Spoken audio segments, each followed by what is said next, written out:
Welcome back, everybody, to another episode of Adoptions from the Heart TV. I'm your host, Amanda Aliberti. Today, we are super excited to welcome birth mom Lakeisha. Hey, Lakeisha. We are going to be talking about something very new today that we haven't discussed yet on Adoptions from the Heart TV. We're going to talk a little bit about the differences between state care versus Adoptions from the Heart and kind of what we do here, and the idea of women having the ability to make the choice of where they want their child to go. So welcome. Thank you for joining us. Thank you. I'm happy to be here. So Lakeisha, can you share a little bit about your story? I know you've had some affiliations with the state before, and kind of what brought you to Adoptions from the Heart. Okay, well, actually just fear of not being able to take care of this baby. I knew I suffered from postpartum, and I just didn't want the baby to be around. I didn't want to have another baby that I wasn't ready for. I didn't prepare properly for. And that's basically the primary reason. Also because she was a product of abuse, domestic abuse. And I didn't want to be running in fear with a newborn baby. And so choosing Adoption from the Heart just really was, I felt connected. It came up on a commercial like 3:00 in the morning. I had already tried a previous agency, but it just didn't feel right. And Adoption from the Heart, from the very moment I talked to them on the phone, I felt comfortable. So Lakeisha, talk to me a little bit about when you were at the hospital and you delivered the baby, and whether or not the state had been involved at that point. Okay, so when I delivered, the state was not involved at that point, but I knew, because I did consume cocaine. I knew I didn't want the baby to go home with me. So quite naturally, after the baby was born and they tested the baby, the state did come and talk to me. That's not what I wanted. I wanted open adoption. I wanted to share this baby. How did the hospital staff treat you at that point? Had they been knowledgeable about the fact that there are differences between placing your child with the state versus an agency such as Adoptions from the Heart? Oh, they didn't know anything. Honestly, they knew to contact the state because there was a drug in my system. They didn't have any bedside manner. Once they saw that, it was bedside manner went out the window. Their knowledge of the whole situation in a whole was very little. Cooperated with them, but I very, very, very much felt on guard. Like I didn't feel comfortable at all. Thank God I had Jackie there with me.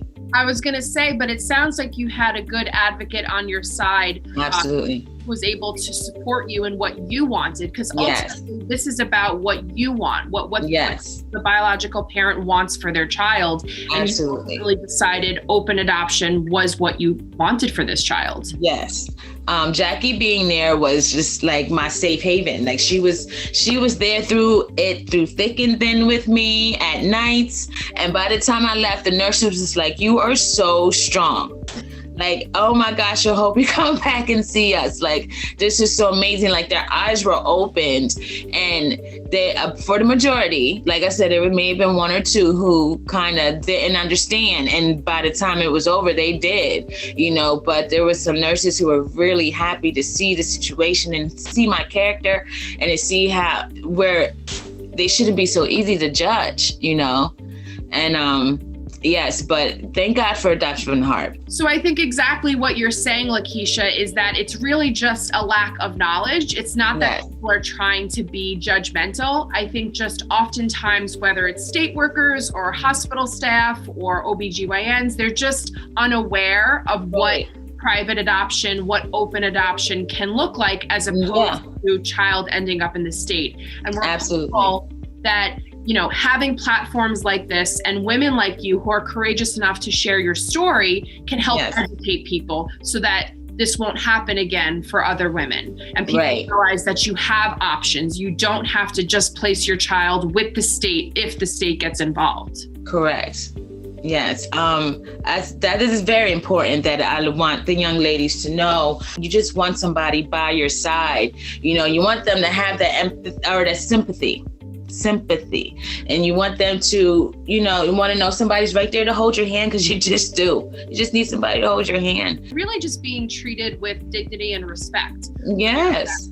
Lakeisha, what advice would you give to a woman who may be currently pregnant and does have an open case with the state? Maybe she has a child in foster care, or just has some sort of open case with the state and is considering her options of whether or not she wants to place privately, which is what you did, or place that child within state care. Like, what advice would you give her if she's feeling scared and overwhelmed of, will my baby end up in state care as well?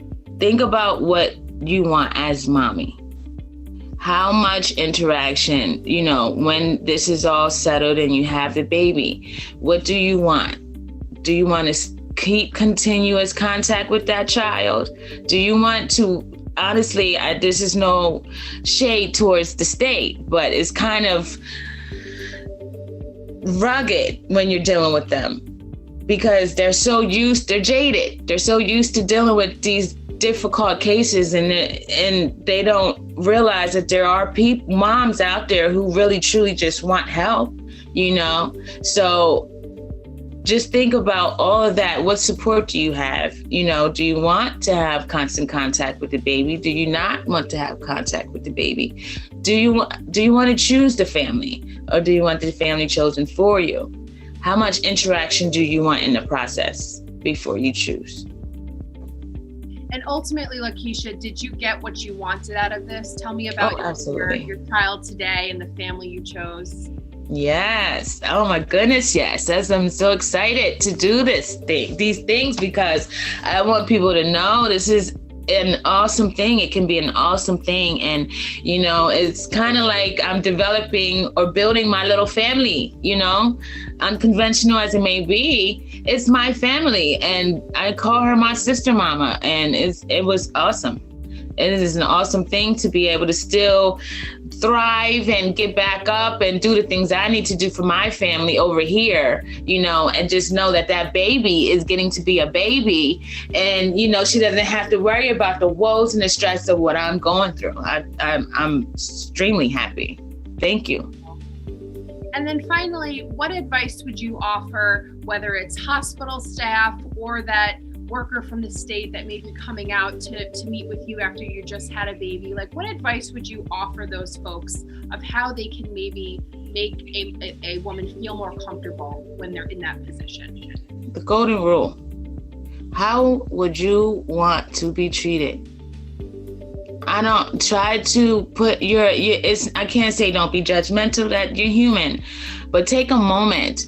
I know it's very overwhelming with your cases and everything, but just take a 5-second, 10-second moment to just, what the case is, what's in that case. Just think of how would you feel if you were in that situation. Well, and again, we are always appreciative of all the professionals that we work with, whether it's the state, hospital staff, Absolutely. Nurses, doctors, social workers. We're always appreciative of the hard work that they provide for our clients. But I think it's just a matter of becoming educated on what these options are and really sitting down and listening to what this woman is saying she wants for her child, right? We want to give you the power to decide what is the best path for this little one, right? Right. And making sure we provide you that comfort and we give you the ability to have the time to figure that out. And we're all going to support you through that. So again, our hope is that folks will take a look at this and understand that we're all in this together. Be there, provide love, respect, support, and we will get there together. Absolutely. Wonderful. Well, thank you, Lakeisha. We are so appreciative of you being open and honest and sharing your story, and hopeful that this will help other people. Absolutely. I pray so. Have a great day. Thank you so much, everyone, and tune in next week.